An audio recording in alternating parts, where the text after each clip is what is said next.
أعوذ بالله من الشيطان الرجيم.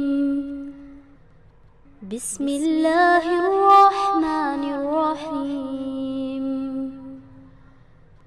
اقرأ باسم ربك الذي خلق. خلق الإنسان من علق. اقرأ وربك الأكرم. الذي علم بالقلم. علم الإنسان ما لم يعلم. نحمدہ ونصلی علی رسولہ الکریم، اما بعد، میری عزیز بہنوں، السلام علیکم ورحمۃ اللہ وبرکاتہ۔ ہم دعا پڑھ لیتے ہیں۔ رب اشرح لی صدری ویسر لی امری واحلل عقدۃ من لسانی یفقہوا قولی، رب زدنی علما، اللہم انفعنا بما علمتنا وعلمنا ما ینفعنا وزدنا علما، رب یسر ولا تعسر وتمم بالخیر۔ میری عزیز بہنوں، دیکھیے کہ ہماری 8 آیتیں مکمل ہو چکی تھی الحمدللہ۔ آج ہم آیت نمبر 9 سورہ بنی اسرائیل سے شروع کرتے ہیں۔ اس میں اللہ تعالیٰ فرما رہے ہیں کہ ان ھذا القرآن یہدی للتی ہی اقوم، بے شک یہ قرآن یہدی ہدایت کرتا ہے، رہنمائی کرتا ہے، راہ دکھاتا ہے، للتی اس کی طرف جو کہ ہی اقوم، جو کہ اقوم ہے۔ اقوم مطلب بالکل جو سیدھی ہے، درست ہے، صحیح ہے، مناسب ہے، اس راستے کی طرف، اس راہ کی طرف جو ہے قرآن رہنمائی کرتا ہے۔ اور وہ یبشر المؤمنین، اور خوشخبری دیتا ہے، بشارت دیتا ہے مومنین کو، الذین یعملون الصالحات، ان لوگوں کو جو کہ نیک اعمال کرتے ہیں، ان لہم اجرا کبیرا، کہ ان کے لیے کیا ہے، بہت بڑا اجر ہے۔ یعنی دیکھیے قرآن کی یہاں پر بات ہو رہی ہے کہ قرآن ایسا راستہ دکھاتا ہے جو سیدھا ہے، مناسب ہے، بالکل منزل تک پہنچا لینے والا ہے، بے خطر راستہ ہے، اور بالکل مناسب اور موزوں راستہ ہے۔ اور اس راستے پر چل کر جو بھی انسان نیک کام کرتا ہے، نیکیاں کرتا ہے، اللہ تعالیٰ کو خوش کرنے کے کام کرتا ہے، جو کچھ بھی اللہ تعالیٰ نے اس پہ فرما دیا ہے اس پر عمل کرتا ہے، تو اس کے بدلے میں کیا بشارت دیتا ہے قرآن؟ کیا بشارت دیتا ہے کہ ان لہم اجرا کبیرا، کہ ان کے لیے کیا ہے، اجر کبیر ہے۔ یہاں اجر کبیر سے مراد پھر کیا ہے، جنت ہے۔ کہ ایسے لوگوں کے لیے پھر کیا ہے، جنت کی خوشخبری ہے نا۔ جو انسان اتنا خوش قسمت ہو کہ وہ قرآن کے بتائے ہوئے طریقے پہ زندگی گزارے، عمل کرے، تو اس کے لیے پھر کیا ہے، جنت ہے۔ وَأَنَّ الَّذِينَ لَا يُؤْمِنُونَ بِالْآخِرَةِ، اور وہ لوگ جو کہ ایمان نہیں لاتے بالآخرہ یعنی آخرت پر، اعتدنا لہم عذابا علیما، تو ان کے لیے ہم نے تیار کر رکھا ہے عذاب علیم۔ یعنی دیکھیے کہ ماننے والوں کے لیے، نیک اعمال کرنے والوں کے لیے کتنی بڑی خوشخبری ہے کہ اجر ہے، جنت ہے، اور نہیں ماننے والوں کے لیے عذاب علیم ہے۔ کیونکہ ظاہر سی بات ہے، جو قرآن کو نہیں مانے گا تو وہ رسول کو نہیں مانے گا، جو رسول کو نہیں مانے گا تو پھر وہ اللہ کی توحید کو کیسے مانے گا؟ اور جب یہ ساری چیزیں ہوگا تو اس کے لیے پھر تو اس کا ٹھکانہ کیا ہوگا، ہے نا؟ اس کے لیے تو عذاب علیم ہے۔ وَيَدْعُ الْإِنسَانُ بِالشَّرِّ دُعَاءَهُ بِالْخَيْرِ، وہ یدعو، اور پکارنے لگتا ہے یا مانگنے لگتا ہے یا دعا کرنے لگتا ہے انسان، بالشر، شر کو، یعنی نارملی تو انسان کو بھلائی کی، عافیت کی، سکون کی دعا مانگنی چاہیے، لیکن کبھی کبھی کیا ہوتا ہے، انسان جو ہے نا شر مانگنے لگتا ہے اللہ تعالیٰ سے، ہے نا، بددعائیں کرنے لگتا ہے۔ اس کی کا تذکرہ یہاں پر ہو رہا ہے کہ انسان جو ہے شر مانگنے لگتا ہے، کہ اس طرح شر مانگنے لگتا ہے، دعاءہ بالخیر، جیسے کہ اس کو دعا کرنی چاہیے خیر کی، جیسے کہ اسے بھلائیاں مانگنا چاہیے، خیر مانگنی چاہیے، لیکن وہ اسی طرح شر مانگنے لگتا ہے۔ وہ کان الانسان عجولا، اور انسان جو ہے عجولا دیکھیے اردو میں ہم عجلت کا لفظ استعمال کرتے ہیں نا، یعنی جلدی کرنا، عجلت مطلب جلدی، تو اسی سے عجولا لفظ بنا ہے۔ اس میں اور زیادہ تاکید آ گئی عجولا کہنے کی، جیسے ہم نے پچھلی آیتوں میں پڑھا تھا نا، پچھلی کلاس میں، شکورا کا لفظ، شاکر کا مطلب شکر کرنے والا، اور شکورا کا مطلب بہت زیادہ شکر کرنے والا، تو اسی وزن پہ یہ عجولا ہے نا، یعنی بہت زیادہ جلدی کرنے والا ہے۔ تو کیا ترجمہ ہوگا یہاں پر کہ انسان شر اسی طرح مانگنے لگتا ہے جس طرح سے اسے خیر مانگنی چاہیے، اور انسان اس معاملے میں بڑا جلد باز واقع ہوا ہے۔ یہاں پر میری بہنوں دیکھیے کہ یہاں پر جواب دیا جا رہا ہے کفار مکہ کی ان احمقانہ باتوں کا جو نبی کریم صلی اللہ علیہ وسلم سے کہتے تھے۔ وہ آپ کی بات نہیں مانتے تھے نا، آپ کی دعوت پر ایمان نہیں لاتے تھے، اور بڑے ڈٹائی سے کہتے تھے کہ اچھا ہم تو مان نہیں رہے، ہم تو تمہاری دعوت پر ایمان نہیں لا رہے، تو اب ایسا کرو نا محمد، لے آؤ وہ عذاب جس سے تم ہمیں ڈرایا کرتے ہو، گرا دو پتھر برسانے کہہ دو، اپنے رب کو بول دو کہ ہم پر پتھر برسا دے، ہمیں مٹی کا کر دے، ہمارے اوپر فلاں عذاب بھیج دے، یہ کر دے وہ کر دے۔ مطلب